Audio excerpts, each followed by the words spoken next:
Hola, profe, compañeros.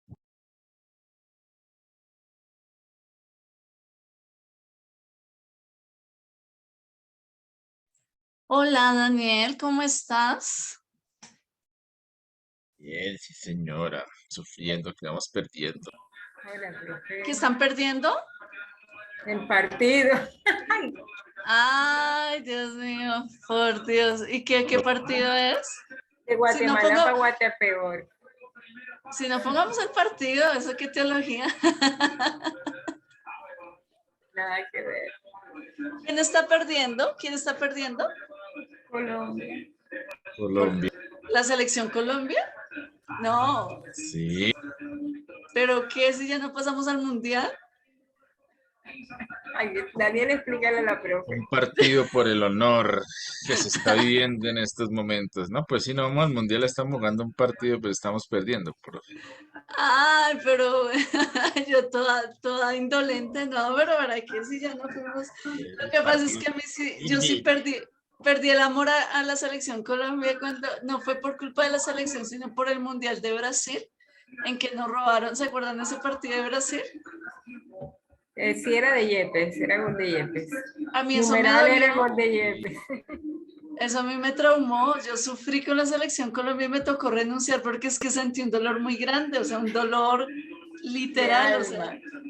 yo lloré con James y todo, entonces no, yo no quiero volver a pasar por esa situación. Pero mire que mi Dios no castiga.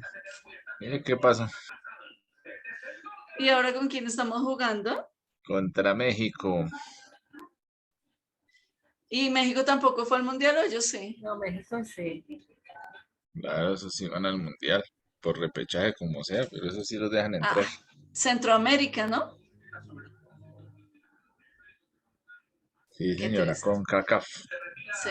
¿Sí vieron que les quité el trabajo final de la materia, del corte? Sí, pero Sí, no, No, no nos daba para todo. Entonces, mejor que lean cada semana y ahí ya con la exposición que hicieron estuvo muy chévere, entonces ya como que me interesa más es que lean, porque si no, después me dicen que yo acabo los estudiantes y tampoco queremos eso. Por aquí está el profe Percy, venga a ver qué pasó. Se le descuadró el profe Percy computador. de estar viendo jugar a Perú. Ah, y ellos tampoco fueron, ¿no? quedaron un poquito más arriba que nosotros, la verdad. Ay, no. ¿Cuánto van? Ya 2-0, Mercedes. Van 2-0, querido Daniel. O sea,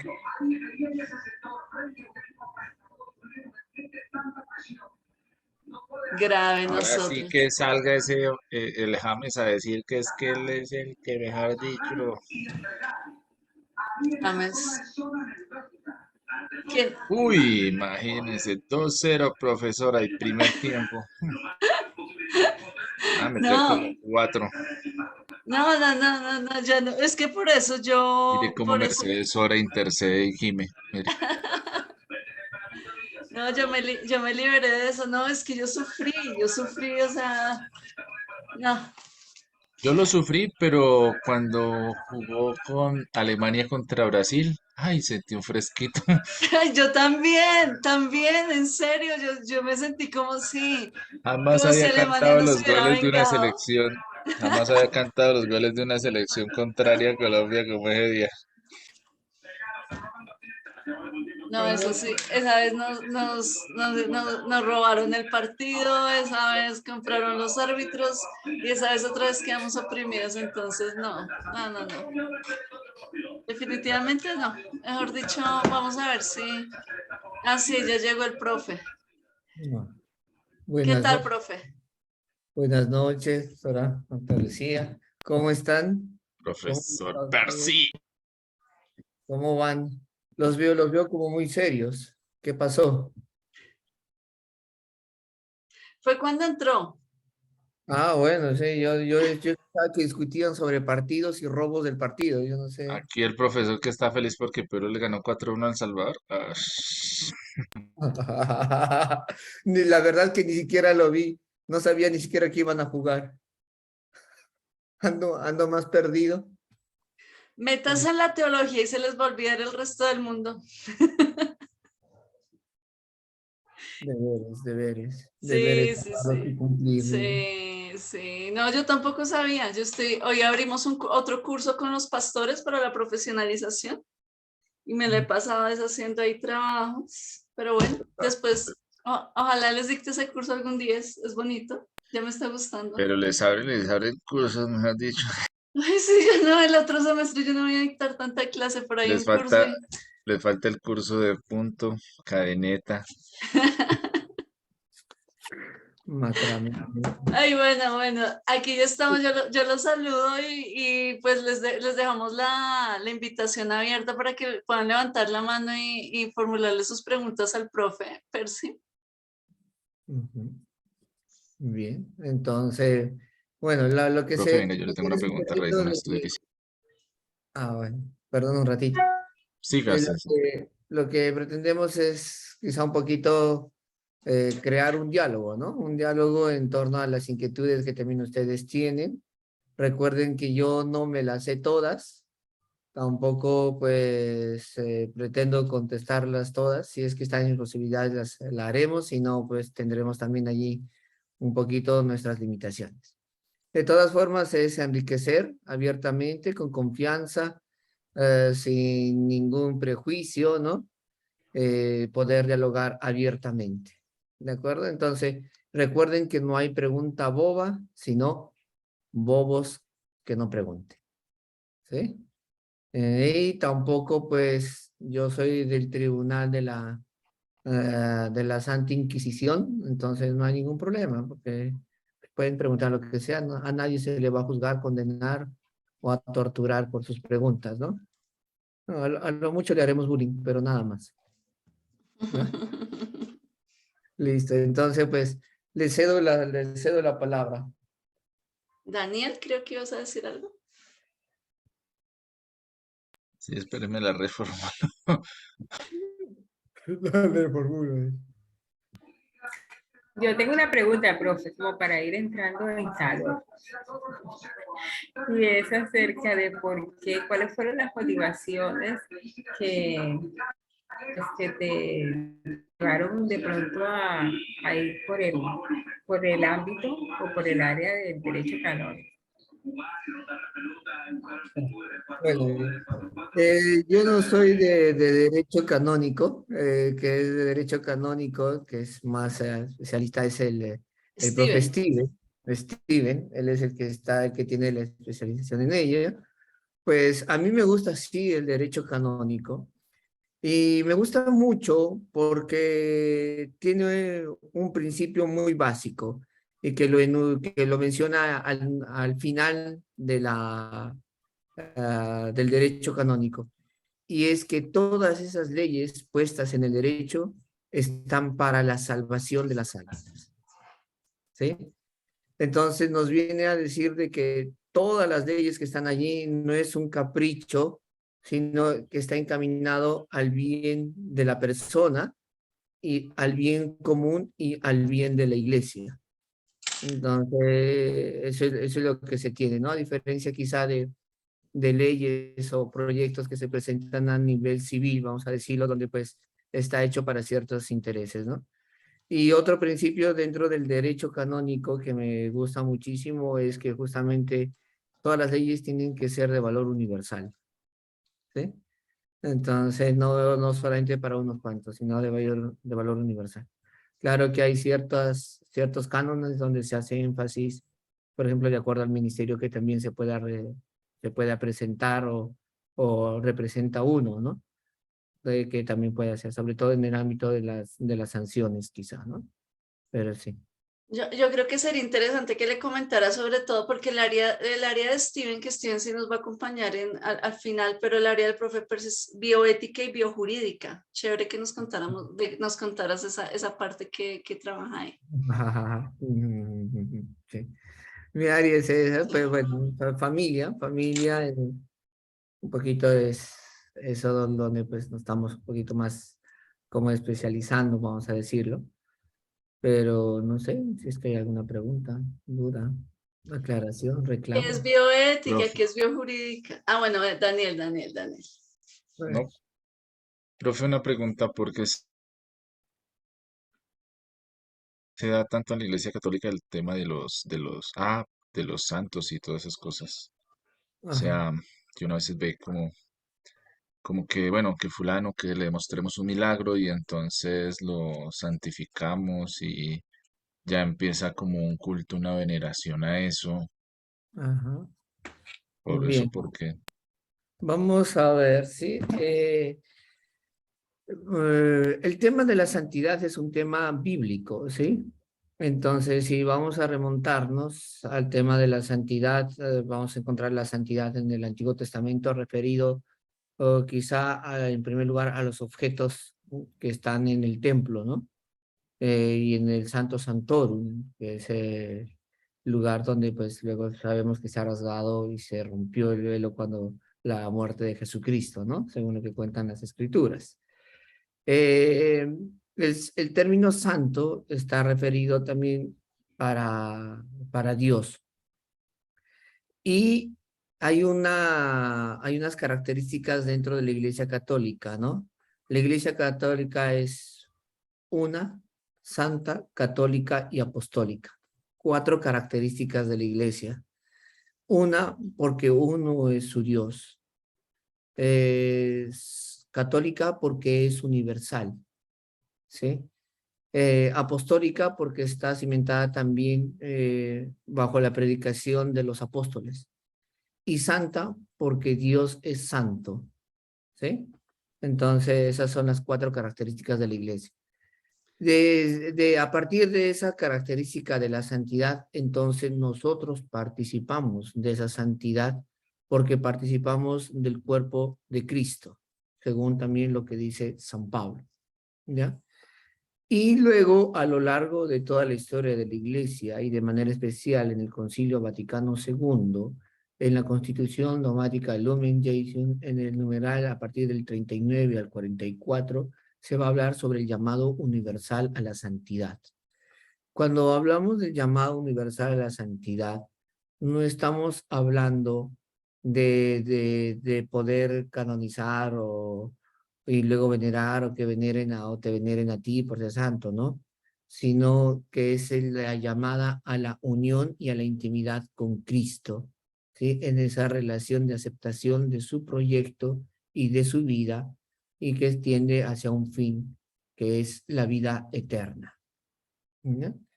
Pero sucede de que en la iglesia, sí, desde los primeros años, se ha reconocido la santidad de algunas personas, no de todas, ¿sí? ¿Por qué? Pues porque hay muchos santos que no son canonizados. Y dentro de ustedes también hay mucha gente que lleva una vida santa, porque lleva una vida de intimidad, de encuentro, de oración, de apostolado coherente, ¿no? Entonces, es una vida santa, ¿no? Entonces, se le reconoce con qué motivo. En primer lugar, para motivar a la gente, ¿sí? A que puedan también alcanzar la santidad.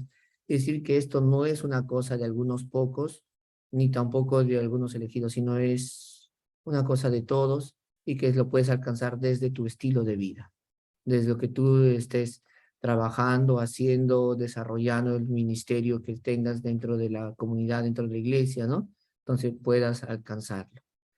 Eh, Cuando se habla también de la santidad, no es que pues yo, sí, mi fin, mi ideal es alcanzar la santidad, ¿no? Pero no es el ser canonizado ni reconocido ni que me lleven a los altares, como se hace, ¿no? Eh, Cuando se habla de los milagros, ¿no? O sea, hay que tener mucho cuidado allí porque los milagros no lo hacen los santos, ¿sí? El milagro lo hace Dios, ¿sí? El milagro no lo hace el pastor, el milagro lo hace Dios. Eso tenemos que tenerlo claro. Dios se vale de mediaciones humanas para obrar en el ser humano, porque también Dios habla a través del lenguaje humano y esa es la revelación que se ha manifestado desde las Sagradas Escrituras. Entonces, cuando decimos de que pues Dios hace el milagro, no le estamos atribuyendo el milagro directamente al santo, sino a la intercesión. Vamos a decir, no sé si les ha pasado a ustedes, ¿no? Pastor, ore por mí, por favor, interceda por mí ante Dios. Entonces el pastor pues te impone las manos, ora por ti, te dice qué es lo que estás necesitando. No está haciendo el pastor el milagro, el pastor está intercediendo. ¿Mm? Entonces, cuando se pide, digamos, algún santo que ha sido canonizado, reconocido, la intercesión se está pidiendo lo mismo. Pero ahí entra a tallar otra perspectiva, que es que la comunión, hay una comunión de la iglesia peregrina, que somos todos nosotros que estamos en la tierra, con la iglesia celestial, que es formada por los ángeles, por Dios y ya por todos los que ya están viviendo la vida eterna. Entonces, ¿qué es lo que sucede? En esa comunión, nuestros seres queridos que ya han partido a la casa eterna del Padre, ¿sí? Que en el Antiguo Testamento llaman el seno de Abraham, ¿sí? Van a ser también intercesores de nosotros ante Dios. No quiere decir que te van a decir, oye, yo estoy orando por ti, ¿no? Sino que la fe un poquito nos invita y nos mueve a ello.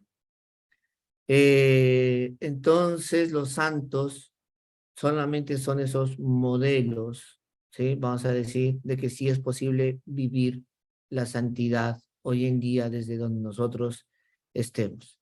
Que la Iglesia Católica lo reconozca y ese es otro cuento que lo hace, como te decía, para motivar y para demostrar que sí se puede ser santo. Por eso no solamente son santos los religiosos, los sacerdotes, ¿no? Sino hay familias que son santas, que están reconocidas por la Iglesia. Hay esposos que son santos, que están reconocidos por la Iglesia. Hay mujeres, reinas, reyes a lo largo de la historia que han sido reconocidos también como santos, ¿no? Entonces, e incluso campesinos que también han sido reconocidos como santos y que hacen parte, ¿no? O sea, para demostrar de que la santidad es universal. No sé si respondo un poquito allí tu pregunta, pero no es tampoco que sea pues un dogma de fe, o sea, eso no es dogma de fe, la santidad de un santo no es dogma de fe, que hay que creerlo y listo, ¿no? Y ni tampoco es una obligatoriedad tener que ir y decir, oye, mira, yo te digo, yo personalmente, yo no es que no crea en los santos, pero yo no, a mí nunca me vas a ver hacer una novena, un rezo hacia un santo, así, no, pues le voy a pedir a San Antonio que me dé novia o que me dé novio, lo voy a poner de cabeza, como hay esas supersticiones, ¿no? Entonces, no, o sea, de ninguna manera, porque pues, o sea, no le veo sentido, ¿no? No le veo sentido, pero pues dentro de todo esto también hay mucha gente que se mueve con ciertas supersticiones, ¿no? Y hay que tener pues también por eso un criterio de discernimiento allí. Bueno, a ver, primero levantó la mano Henry, después otra vez levantó la mano Daniel y luego Sarita. ¿Sí? Bien. Gracias, profe. Es que, bueno, me genera una curiosidad. En ese momento, su merced acabo de decir que esos santos que son canonizados, después que parten, interceden por nosotros. No sé si escuché mal o escuché Sí, bien. sí. Bueno, me genera un poco de curiosidad. No sé ustedes cómo entienden esta parte. Yo lo que he podido ver desde las escrituras es que la palabra nos dice que solo hay un mediador. intermediario, un mediador, gracias, entre Dios y en este caso nosotros y es Jesucristo. Entonces, de pronto me gustaría que nos explicara cómo lo perciben ustedes luego de que una persona muere, la canonizan y cómo esta persona, digamos que comienza a asimilar ese papel de poder interceder. Cuando pues, lo que yo también veo en las escrituras es que pues cuando se muere se va a un lugar de reposo, pues es lo que he podido ver. Inclusive la palabra también nos dice que está establecido a los hombres que mueran una sola vez y después de esto el juicio. Entonces, me gustaría que de pronto bueno, A nos ver, explicara sí, cómo lo asimilan ustedes. Gracias. ajá. A ver, según las escrituras, el mediador es Jesucristo, ¿sí? Pero yo te digo, o sea, ¿para qué? Mm, Voy a ser un poco, bueno, ¿no? O sea, en nuestro caso, en la Iglesia Católica decimos, Padre, ore por mí, ¿no? O sea, pero ¿para qué quieres que ore por ti si te basta Jesucristo? ¿Mm? O que te digan, Pastor, ora por mí. ¿Para qué quieres que ore por ti si te basta Jesucristo? ¿Sí? Entonces, ¿cuál es el sentido de nuestra oración, de nuestra función, sí, como pastores? Esa es caería una pregunta, ¿no? Porque con lo que tú preguntas caería todo eso. O sea, ¿no? ¿Para qué la gente? O sea, yo recuerdo que, por ejemplo, el pastor Eli le dijo, oye, pastor, ¿puede orar por mí? O sea, interceda por mí, ¿no? O sea, y el pastor Eli a mí me preguntó y me dijo, oye, ¿y ¿quieres por alguna necesidad especial o algo? Y le dije que sí, y él oró un rato, ¿no? O sea, dime si eso no es intercesión, ¿sí? Si eso no es intercesión. Si nos vamos al Antiguo Pero, profe, Testamento, creo que vamos a darnos cuenta de que también en el Antiguo Testamento el caso de Moisés. Moisés pide cuando está en el Oreb, dice, anda, castiga a mi pueblo, ¿no? Entonces, ¿qué hace Moisés? Moisés le dice, oye, pero Señor, ¿cómo voy a castigarlo si es el pueblo que tú has liberado de Egipto? ¿Cómo voy a hacer eso? Y luego cuando van a destruir Sodoma y Gomorra, le dice, Señor, por 20 justos, por 15 justos, por 10 justos vas a destruir. Dime si eso no es intercesión. Entonces, estamos hablando del Antiguo Testamento, del Nuevo Testamento, que es la persona de Jesucristo, y en la actualidad también con personas que interceden por nosotros, que nos ayudan a orar también por nosotros. Entonces, a ese sentido es la intercesión también que se tiene, ¿no? O sea, Hola. basándonos en eso, entonces un poquito sabemos de que también, pues las personas que están con nosotros interceden por nosotros. Pero en el Bien. caso de los que ya murieron, ¿sí? O sea, sabemos por la fe de que ellos pues van hacia la vida eterna, ¿no? Y Sí. entonces que desde allá, eso es discutible, yo te entiendo, porque o sea, desde allá también pueden interceder por nosotros, ¿no? Sí, Entonces, profe, digamos que los ejemplos, todos los ejemplos que su merced acabó de colocar, los colocó, pero digamos que son ejemplos vivos, personas que viven y obviamente pues desde ese punto de vista, obviamente pues podemos interceder. Aquí el tema es que ya una persona pues que parte a la eternidad, digamos que pues, no sé, de pronto pueda que esté equivocado, ¿no? Presupuesto eso. sí, a ver, Pero de nosotros cuando, pronto pero digamos que bíblicamente no es claro, no es claro que se dé ese caso de que la persona después que parta a la eternidad, desde allá pueda interceder por nosotros. Bíblicamente ujú, no lo veo. sí. Bíblicamente, como te digo, o sea, no responde, ¿no? Bíblicamente no responde. Pero sí, o sea, hay una parte de quizá más por una tradición, ¿no? Que se rescata. Y además sabemos de que hay otra de las cosas es que los que parten de este mundo, o sea, no mueren, o sea, porque viven y viven para la vida eterna. Y y eso se tiene mucha claridad, ¿no? Que San Pablo dice, uno no muere para sí, ni vive para sí, sino vive para Dios, ¿no? Si morimos, vivimos, y vivimos y nos movemos y existimos para Dios, ¿ya? Entonces, por eso se habla de una vida eterna, por eso se habla de esta vocación de vida eterna, no es la muerte eterna. Entonces, sabiendo que ellos también están vivos allá, o sea, pueden interceder por nosotros, ¿no? Ahí, pues, de todas formas es más discutible el tema, pero simplemente sacamos quizá como aquellos elementos que quizá nos puedan ayudar como a comprender, ¿no? Esto no es una verdad de fe, ¿sí? Entonces eso puede cambiar, eso puede cambiar, o sea, la verdad, no nos podemos meter con una verdad de fe como la resurrección de Cristo, que eso sí, no lo podemos discutir porque ya, Pero todo esto sí es cambiable, sí es discutible y pues sí, de hecho también se ha ido también interpretando y purificando muchas cosas también a lo largo de la historia.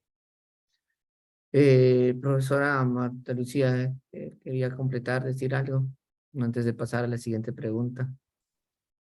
Sí, básicamente pues, que de la fuente de la cual pues también la Iglesia Católica bebe es de lo que se denomina la tradición viva. ¿Sí? Digamos que es importante en una teología, digamos, más protestante o más evangélico. Bueno, profe, usted también es evangélico. Una teología más, más de corte reformado. Sí, digamos como que el tener intermediarios, digamos como que fue uno de los aspectos que los reformadores consideraron pues no necesario, pues como, bueno, primero no es fundamental y segundo no es necesario debido a que eso generaba pues que hubiesen tantos intercesores que las personas, o que se generara pues esta idea del intercesor, que las personas no fueran directamente pues a Dios, que creo que es básicamente ahí. Pero era solamente ese comentario. Listo. Muchas gracias, profesora. Pues tiene toda la razón, ¿no? O sea, también era un poquito como quizá evitar eso, ¿no? Porque en un momento de la historia, o sea, se cayó en que, en que empezaron a hacer hasta negocio con eso, ¿no? Y vendían el hueso del dedo, del meñique, del pie izquierdo, de no sé quién, ¿no? Entonces, oigan, ¿no? Entonces, la gente que lo compraba, ¿no? O sea, como hoy, ¿no? O sea, hay como los culebreros paisas que te venden todo, entonces así también hacían con, con muchas cosas en la antigüedad, ¿no? Entonces se creían. Muchas gracias, profesora. Eh, ¿Dónde se fue? Ah, Daniel, ¿ibas a preguntar algo más o Sarita? Sarita, ¿no? ¿Quién estaba primero? Ya me olvidé. Yo estaba primero, profe. Mercedes. Mercedes. Sí. Ya. Pero, bueno, yo de pronto aquí siendo un poquitico abogada de Dios, aunque no necesitas de abogados. Sí, claro, porque los abogados interpretamos de una manera un poco, hacemos una exégesis bastante directa y como que objetiva de los textos jurídicos. Entonces, aplicándolo pues a este ámbito y a lo que estamos hablando ahora mismo, y hablando de lo que dice la profesora y usted, no, es realmente, o sea, es con respecto a ese tema, pues no podemos llegar a una profundidad concreta diciendo o es blanco o es negro. Al punto que por estos días el evangelio, y por eso es que lo digo, porque el evangelio, o sea, sería interpretario, pero no podemos decir que el evangelio dice que no se puede. Por esos días el evangelio trató de Lázaro, pero no Lázaro el resucitado, hermano de María y de Marta, sino el otro Lázaro, que la primera y última vez que yo oí esa predicación fue en la Iglesia Católica. En la iglesia, pues como dice la profe, ya de corte reformado, o sea, de nosotros, normalmente esa predica, yo no sé, ese versículo no está. No aparece nunca en las prédicas de Lázaro y el rico, como tradicionalmente se le ha llamado Epulón. Cuando la palabra de Dios, que es parábola allí en ese texto, dice que Lázaro invocaba y decía, perdón, el rico decía, por favor, ayúdame, estaba intercediendo como fallecido. Y decía, por favor, yo quiero ir a mis hermanos. Y entonces pareciera que no se lo hubiera permitido, pero no es que no se lo hubiera permitido, no porque no se podía o porque era una prohibición expresa, sino porque no le iban a creer. Entonces, en ese sentido, de pronto hacemos el análisis del texto y da una puerta para de pronto hablar de lo que se está refiriendo el profesor Percy y que tradicionalmente, como dijo la profesora, se podría entender entonces que es viable y no que es tajantemente prohibido. Pues ese es mi argumento, pues, y es mi forma de analizar esa parte. Entonces, no podemos ser de pronto tan tajantes en ese tema. La verdad, yo considero eso. Sí, Mercedes, muchas gracias por tu aporte. O sea, si hacemos un rastreo bíblico, pues vamos a darnos cuenta que hasta los ángeles bajan a la tierra a interceder, ¿no? O sea, desde el Antiguo Testamento. Eh, y vamos a recordar en este texto que tú decías de Lázaro el pobre, o sea, hay un diálogo que se da en ellos ya de muertos, ¿no? Incluso este rico habla con Moisés, ¿no? No, con Abraham, ¿no? Con Abraham, le dice, oye, habla con Abraham y Abraham le dice que no puede ir porque hay un enorme espacio que nos separa, un abismo entre tú y yo y pues no es posible eso, ¿no? Pero mira que ellos ya tienen pues también las Sagradas Escrituras, ¿no? Dicen, ya tienen a Moisés y los profetas, ¿sí? Ese es el texto que utilizan, ¿no? Y que los escuchen a ellos. ¿Para qué quieres que vaya un muerto como Lázaro a que ya les diga, ¿no? Bueno, sí, puede ser una interpretación alegórica bíblica, pero sí es válida, ¿no? Gracias, Mercedes. Sarita. Sí, profe, buenas noches a todos. Con respecto a la pregunta que hizo Daniel y con la respuesta que diste, pues te quiero preguntar acerca del tema de los ángeles, porque digamos que algunas personas ven a los ángeles como mensajeros, como por su función, y otros ven a los ángeles como su naturaleza celestial, por decirlo así, los que están con Dios en el cielo y que a veces bajan, como pues lo dijiste. Y te quería preguntar acerca si los ángeles también interceden o si también ven a los ángeles como parte de la iglesia o algo así, porque te quería preguntar acerca de ese tema porque la verdad no sé mucho, entonces te quería preguntar. Bien, vamos a ver, ¿no? O sea, mi campo no es la angiología, pero tampoco yo me he dedicado mucho a leer eso porque, pues, me parece que hay temas más importantes en la vida, ¿no? Que pueden ser un poco más aterrizados, es desde mi experiencia personal, obviamente. Pero, pues, eh, dos cosas. La primera es cómo nosotros vemos a los ángeles y los conocemos es por la Biblia, ¿sí? Sabemos de que un ángel estuvo allí, que era pues para defender, y que un ángel que estuvo allí pues como para anunciar, ¿no? Por ejemplo, los anuncios que hace el ángel Gabriel, tanto en el Antiguo Testamento como en el Nuevo Testamento. Entonces, se conoce de esos ángeles, ¿sí? Se saben de que pues también hacen parte de la corte, vamos a decir, celestial, ¿ya? Pertenecen a ese campo. Eh, los ángeles se les llama también pues ángeles custodios porque han estado allí algunos para cuidar también al ser humano, ¿no? Para protegerlo. En el Antiguo Testamento, pues se manda a alguien para que le muestre el camino, ¿no? Y a otro para cuidarlo también.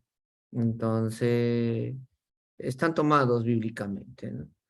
Lo segundo es quizá el mal uso que se hace de estos ángeles, ¿no? Y que está mezclado o está llevado hacia el lado de la superstición o de la magia o del ocultismo o de todos estos cultos medio raros que se hacen, ¿no? Entonces, que si préndele una vela roja al arcángel no sé qué, y voltealo, ponle de espaldas o quítale un ala y chúpale el ojo, yo no sé, ¿no? Cosas tonterías hacen de acuerdo a los ángeles, pero que no tienen nada que ver ni con la fe cristiana, ni con la parte bíblica, sino que está relacionado con una superstición de la gente, ¿no? Y que pues lo asocian con brujerías y todo lo demás, ¿no?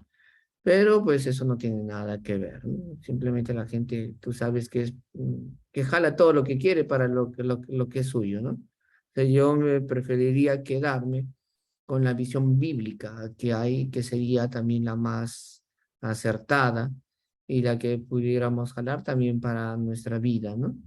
Para una concepción de lo que son los ángeles de verdad y no hacerles ni decir cosas ni hacerles hacer cosas que no son, ¿no? Vale, profe, gracias. No, sí. Muy bueno. ¿Qué otra pregunta hay? Jamie, pregunta. Sí, profe, buenas noches a todos. Profe, partiendo de una disertación que usted nos hizo en la clase pasada acerca de la inculturación en América Latina, y yo quería hacerle una pregunta, pero ya muy personal. ¿Considera usted que la inculturación y la evangelización de América Latina afectó la forma de entender ciertos aspectos teológicos de la iglesia hoy? Ajá, muy buena pregunta, muy teológica además, ¿eh? Eh, yo creo que sí, yo creo que sí. ¿Por qué? Porque han habido ciertos elementos, ya les decía, por ejemplo, sabemos que en el lado de América del Sur, sobre todo en los países de Ecuador, Perú, Bolivia, eh, los incas, ¿sí? Manejaban una deidad suprema, que es el Aput Intihuiracocha, que es el dios creador, ¿sí? Que está por encima del sol, ¿sí? Aunque el sol era una deidad también muy importante para el imperio inca. Cuando llegaron la evangelización, utilizaron esos signos también para poder hablar de un Dios creador y de un Dios que es luz para la vida. El sol no solamente es como el astro rey, sino el sol es signo de vida, es signo de luz para el camino del ser humano. Tanto es así que, por ejemplo, en el caso de los incas y en el caso del Cusco, eh, no sé si alguna vez ustedes han visto, se llama custodias, que son como redondos, donde se pone la hostia blanca allí, ¿sí? Entonces la hostia, y son simplemente redondos, tienen, ¿no? Pero aquí en América Latina, estas formas tienen forma de sol, ¿sí? Entonces son con varias formas. Y eso es justamente para explicar que Cristo es la luz del mundo, ¿no? Que Cristo es la luz. Entonces, los indígenas no entendían eso de que era el cuerpo de Cristo, ¿no? Que es la hostia, sino que ellos entendían el sol como la luz del mundo. Entonces, ellos, pues, tomaron eso, ¿no? Y de hecho, en el Cusco, la fiesta que se llama del Corpus Christi, que es del cuerpo y la sangre de Cristo, se celebra, ¿sí? Casi junto con lo que es la fiesta del sol, en el solsticio de invierno aquí en América del Sur. Justamente para mostrar de que ha sido sustituido, porque en esa época salían los incas y salía el sol y les ponían a todas las momias incas a bailar por la plaza y todo, ¿no? Y la gente se reunía.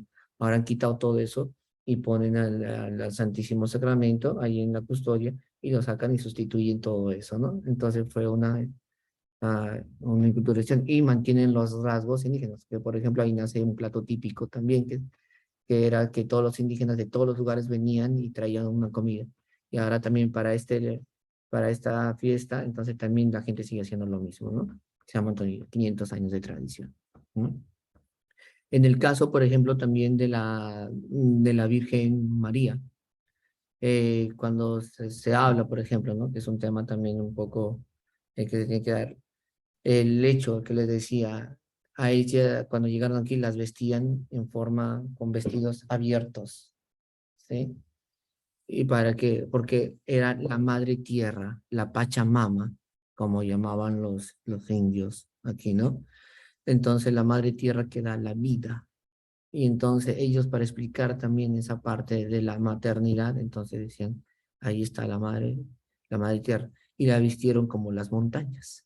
Por eso le ponen vestidos de esa forma y capas de esa forma, ¿sí? Para explicar también, o sea, que es la que da vida, ¿no? Entonces, es el que dio vida a la vida, ¿no? Entonces, dentro de la dentro de la cosmología andina, es justamente la tierra la que da vida y da vida a los animales y los animales también dan vida y entonces, así, ¿no? Entonces, lo mismo también aquí, ¿no? Entonces, se explica eso.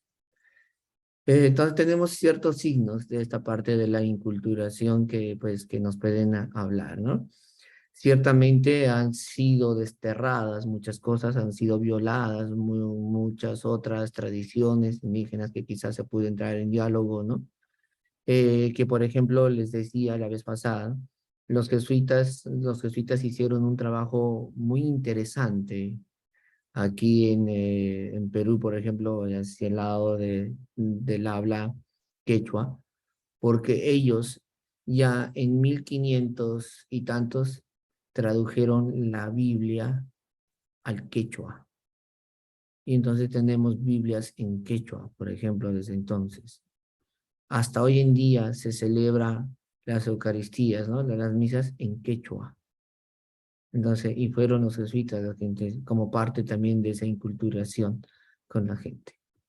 Entonces, ese es un trabajo muy, muy bonito, porque empezaron a reconocer en el trabajo también la ayuda comunitaria. Por ejemplo, ese del poner en común, ¿no? Los bienes en común. Aquí existía, pues, la mita y el ayu, que eran trabajos tanto para la familia como para la sociedad, y que lo fueron justamente medios también para explicar justamente de este sentido de comunidad de la que nos habla también los Hechos de los Apóstoles en el capítulo 2. Entonces es interesante todas esas figuras. Entonces yo creo que cuando uno conoce y relaciona esas realidades, tanto de las Sagradas Escrituras, de la evangelización, con las realidades que se vivía aquí en América Latina y la culturación, o sea, no se dieron. Claro que eso no niega a que se cometieron muchos abusos. De hecho, sabemos de que cuando llegó cuando llegaron los españoles aquí, la población disminuyó a 1/3, ¿no? Por los asesinatos que cometían ellos, pero también fue la época donde más suicidios se cometieron, incluso de mujeres que estaban embarazadas, suicidios de indígenas. Entonces, por eso, ¿no? Bueno, son cosas de la historia, ¿no? Pero entonces sí tiene un aporte grande. La enculturación es muy importante.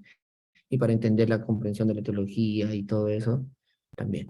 Por eso la teología, ustedes que están estudiando, tienen que saber que es siempre contextual y tienen que responder al contexto. Sí, en las Sagradas Escrituras llamábamos, molestábamos con la profesora Marta Lucía, ¿no? El sit leben, la situación vital, en la que se dice, en la que se expresa, en la que se está viviendo ese acontecimiento. Entonces, yo no puedo venir a hacer teología de manera impuesta si antes no conozco la realidad o la situación a la que me voy a referir. Es como si yo vendría a hablar a una prédica, ¿no? A una comunidad, como le pasó a su querido presidente, ¿cómo es? Turbay, ¿no? Turbay, que lo invitaron a dar un discurso allá por Venecia, ¿sí? Y lo primero que dijo fue, queridos damnificados, ¿no? Entonces, por la inundación, ¿no? Entonces, estaba más fuera de tiesto, ¿no? Estaba pobre Turbay, ¿no? Pero sí, sí, tenemos que tener entonces, en realidad, ¿dónde nos vamos a dirigir? Y cuando también, o sea, son pastores, ¿no? O sea, dan una prédica, o sea, sepan a quién se están refiriendo. Porque si no hablamos de todo y no hablamos de nada. Por eso es muy importante saber qué es lo que están viviendo, qué es lo que está necesitando la comunidad, qué es lo que estamos pasando también como iglesia, como sociedad, como país, para poder ver y que sea efectiva una prédica, la palabra del Señor pueda llegar también de esa manera. Necesito conocer eso. Por eso la teología es contextual y ese saber el contexto me lleva a mí a abrirme justamente a la inculturación que me va a llevar a dejarme interpelar también por la realidad a la que me estoy asomando. Muy Gracias, bien. profe. No, a ti. Muy bien, a ver. ¿Qué otra pregunta por ahí hay? Daniel, Sara, Henry, Mercedes, bien. Henry, a ver. Las preguntas existenciales de Henry. Vamos. Profe, una inquietud, ¿no? Esto es más una inquietud. Cuando ustedes tienen el momento de la Eucaristía, yo lo que he observado es que, digamos, ustedes solo reparten la hostia, pero el vino no lo reparten con ellos. Y creo que ustedes sí se lo toman. Ujú. En el caso de nosotros, pues cuando se celebra la Santa Cena, se comparten los dos símbolos. Es una Ujú. inquietud que tengo. Sí, eso responde a una cuestión pastoral. Normalmente cuando nosotros celebramos, o cuando yo he visto a muchos sacerdotes, ¿no? Que cuando celebramos, o sea, se toma bajo las dos especies que llamamos, ¿no? O sea, el pan y el vino, ¿sí? Un poco cuestión pastoral a que se refiere es a que a veces hay tanta gente que pues darle a todos es un poco más complicado, ¿sí? Y lo otro es que también sabemos que si está el cuerpo de Cristo, está también la sangre de Cristo, ¿sí? Entonces, contienen las dos sustancias. Bueno, esa es otra discusión más grande que vamos a entrar, pero sí, bastaría con una especie, ¿no? Bastaría ya sea con el pan o bastaría con el vino. Los dos representan el cuerpo y la sangre de Cristo. Pero más es por una cuestión pastoral. No es solamente que exclusivo del sacerdote que celebra la Eucaristía, no, sino también lo hacen, ¿no? Y yo no sé si quizá Sora Marta Lucía, en la experiencia que ha tenido allá en Tierra Santa, porque tuvieron algunas celebraciones en común, ¿no? No tanto católicas y no católicas, Luteranos. o Sí, con luteranos, o sea, se da eso, ¿no? Y se comparte. estaba pensando en la iglesia luterana. Ujú. No me acuerdo. Bueno, pero sí se da, entonces sí se da, ¿no? Entonces eh, se reparte, o sea, no hay ninguna prohibición, tú lo puedes hacer. Es más en ¿Sí? términos prácticos, profe, ¿sí? Sí, pastorales, que ya se llama dentro de la teología católica esa parte. Pastorales. Pastorales. No, yo estoy pensando en los luteranos y estoy recordando que cuando estábamos allí nos daban el pan y lo remojaban. Sí nos daban vino, pero porque lo remojaban dentro del pan. Ajá, sí, Sí. Y, se en llama al- por inmersión, o y sea, algo que sí, por inmersión, y algo que sí fue curioso que en la iglesia pues luterana, que sí, en una ocasión nos daban pan y en otra ocasión nos daban hostia. Entonces sí se sentía como, a veces uno se sentía en misa realmente con ellos, pero eran luteranos. O sea, ujú, es curioso, pero ellos sí lo remojaban antes de dárnoslo, profe. Ujú. sí, entonces hay, ¿no? O sea, esos son simplemente Sí. parte de la celebración, Pero ¿no? sí nos daban vino, profe Percy.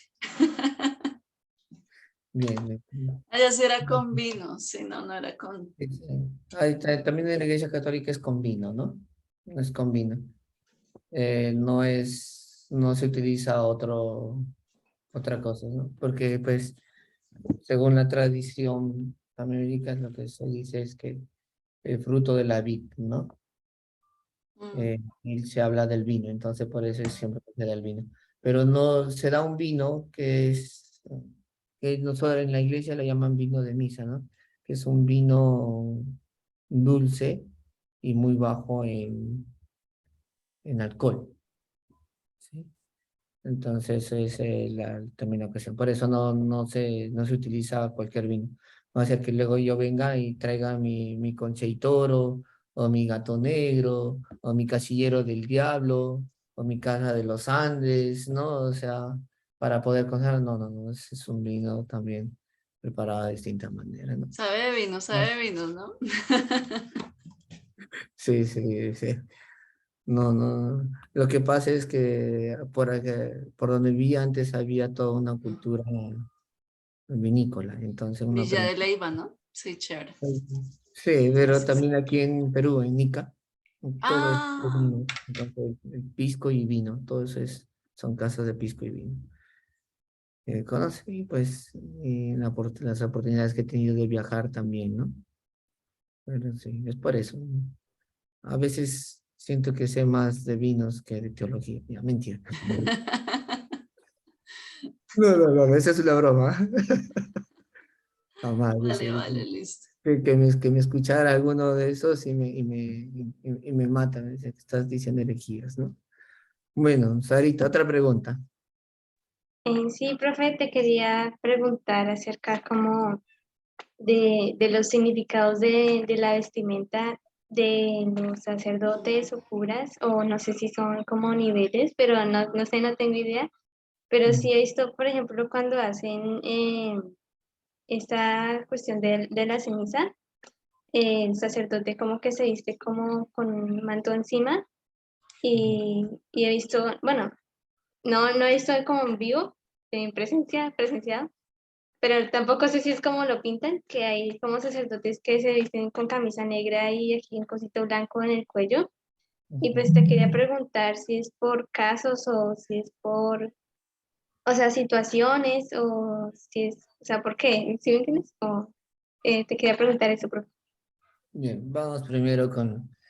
eh, hay muchos sacerdotes que visten, sí, de camisa negra, de negro y con el espantatiburones, ¿no?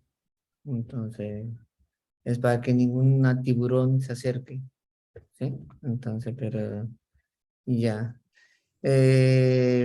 Uno, se llama eso clériman y viene de la palabra de hombre clérigo, ¿sí? Entonces, para como una identificación, ¿no? Que se tiene en torno a la vestimenta. No es de uso obligatorio, ¿sí? No es de uso obligatorio. El que quiere lo puede usar, el que no quiere, pues no lo usa, ¿sí? Referente luego a los que se llaman los ornamentos que el sacerdote se pone para las celebraciones, que tenemos colores, que es rojo o blanco, verde y morado. Que por ejemplo esos colores también tienen sus significados.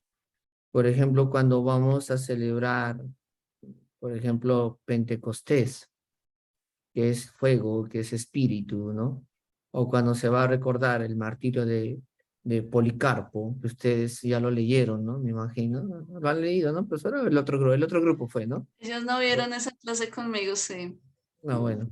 Entonces, pues, por ejemplo, cuando se recuerda algún mártir, que es también derramamiento de sangre, o cuando se celebra la pasión del Señor, ¿no? Que es el día de la cruz, o sea, se utiliza el color rojo por el derramamiento de sangre, ¿sí? Cuando es, por ejemplo, alguna solemnidad, como por ejemplo Navidad, que se celebra la Navidad o se celebra la Pascua de Resurrección, se utiliza el color blanco. ¿Mm? Se utiliza el color morado cuando son tiempos penitenciales.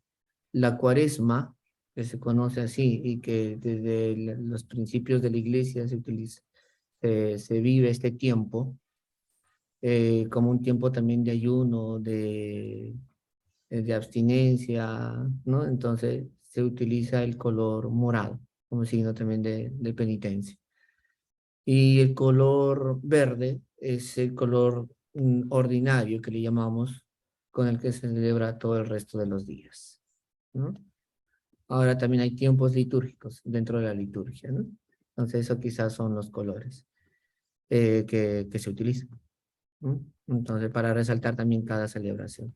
Antiguamente también se utilizaba una de color negro o una morada para cuando se hacían las Eucaristías, por ejemplo, de cuerpo presente, cuando los iban a enterrar. Entonces, porque también era signo de luto y de muerte, ¿no?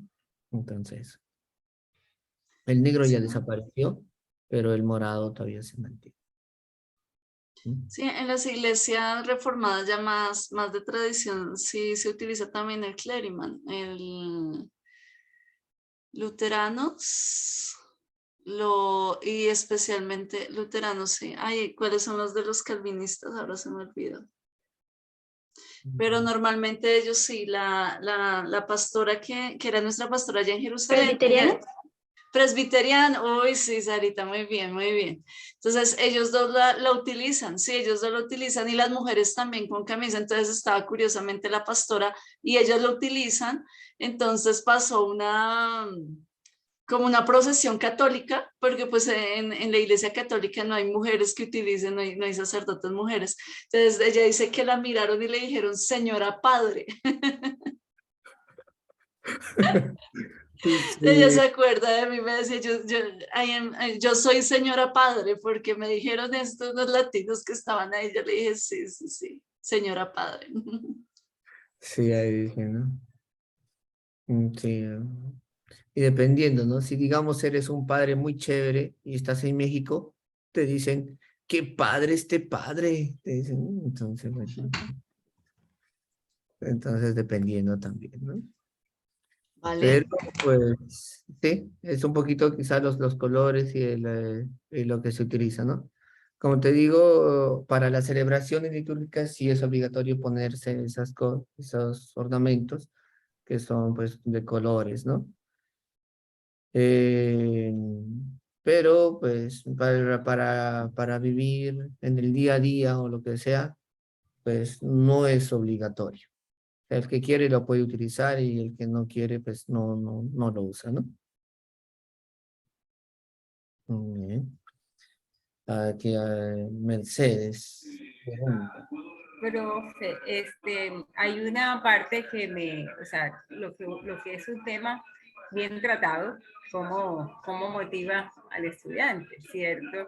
Y la verdad es que estos temas que han tratado, que has tratado tú y la profesora Marta acerca de las misiones en América, mejor que ha mencionado en mí lo que me acabo de recién enterar, que ya tiene, mejor dicho, desde 1400, 1500, ahora según una cantidad de cosas, como por ejemplo, el hecho de que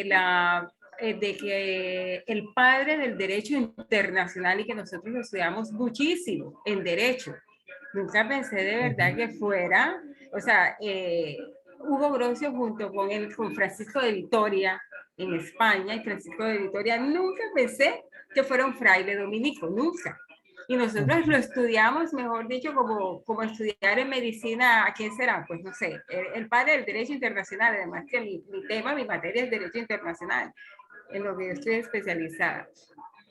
Y resulta que ahí ellos hicieron y es ahí donde va mi apreciación pregunta, y quiero pues saber qué piensas tú acerca de eso. Hicieron un conglomerado de leyes en esa oportunidad para proteger a los aborígenes, ¿cierto? Y esas leyes, sin embargo, o sea, no hicieron carrera, por decirlo así, usar anacrónicamente el término, en el sentido de que nuestros códigos civiles, que fue el Código Civil, por ejemplo, el de Chile, y que pasó copiado, copia y pega a Colombia, ¿cierto?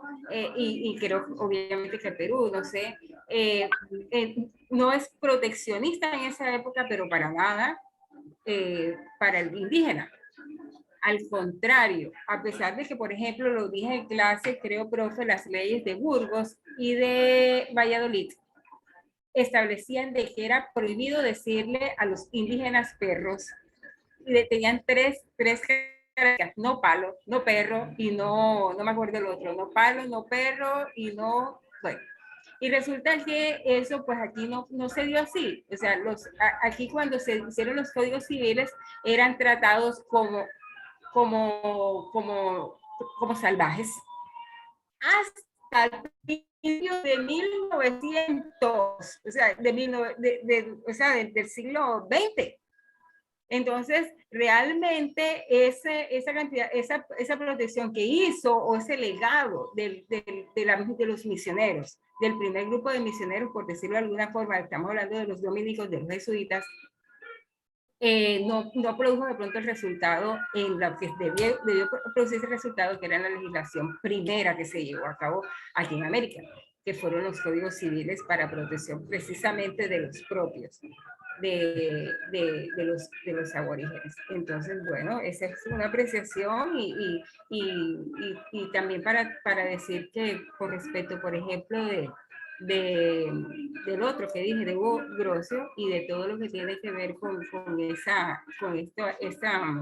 estos hombres de esa época, realmente pues fue un legado impresionante que a mí me impresiona gratamente el hecho de que se pueda interrelacionar tan profundamente todo lo que tiene que ver con esa parte de la teología con el derecho internacional. Tienen una raíz común.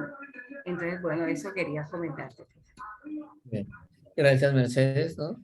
Se nota de que es una PhD, ¿no? Entonces, Mercedes, que sabe, abogada de Dios, Sí. abogada de Dios, una doctora muy, muy elocuente, sabia, ¿no? Gracias, profe. Y sabes qué es lo interesante, que a veces la historia no lo ha reconocido, es el hecho de que, ya les comentaba, nos olvidamos de que las universidades nacen gracias a los religiosos, gracias a la parte católica. Los centros de investigación nacen con ellos. Los diálogos que se van dando con la filosofía y todo lo demás nacen con ellos. Grandes filósofos como Heidegger, Wittgenstein y otras compañías son cristianos, ¿sí? Muchos de ellos católicos, otros no católicos, ¿no? Pero sí tienen allí, incluso el mismo Nietzsche, que dice que Dios ha muerto, ¿no? Pero ese hombre también era creyente. Entonces es interesante porque nos damos cuenta de que todo el pensamiento, la ciencia ha ido también de la mano de la cooperación con la iglesia, con la misma teología, y que a la hora de la verdad tiene que ver con la misma vida, ¿sí? Nosotros los estudiamos con nombres propios, ¿no? O sea, por ejemplo, en el diplomado que tuvimos con los pastores, o sea, está Atanasio, Agustín de Hipona, y compañía limitados. Si nosotros los tuviéramos que decir en la Iglesia Católica, diríamos San Atanasio, San Agustín. No, o sea, todos esos hombres fueron santos para nosotros, ¿no? Pero pues en el estudio del resto no lo es.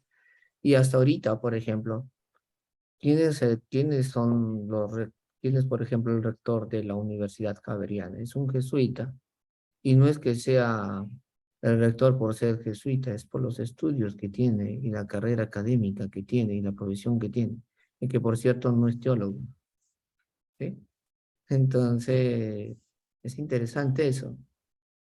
¿Quién lidera uno de los principales comités de investigación en la NASA? Es un religioso que está metido en ciencia, ¿sí? Entonces, es interesante entonces ver el aporte que tuvieron muchos hombres y que tuvieron que luchar por los indígenas, por los abusos y por el trato que se les daba, y que dieron pie y son padres del derecho internacional, como ya lo mencionabas, ¿sí? Y lo hemos mencionado, por ejemplo, aquí en Perú se tiene a Toribio de Mogrovejo. Toribio de Mogrovejo fue un hombre muy sabio, aprendido de leyes, estudiado en España, que luego lo ordenan como obispo y lo traen para aquí, para ser obispo de Lima y de todo del virreinato del Perú.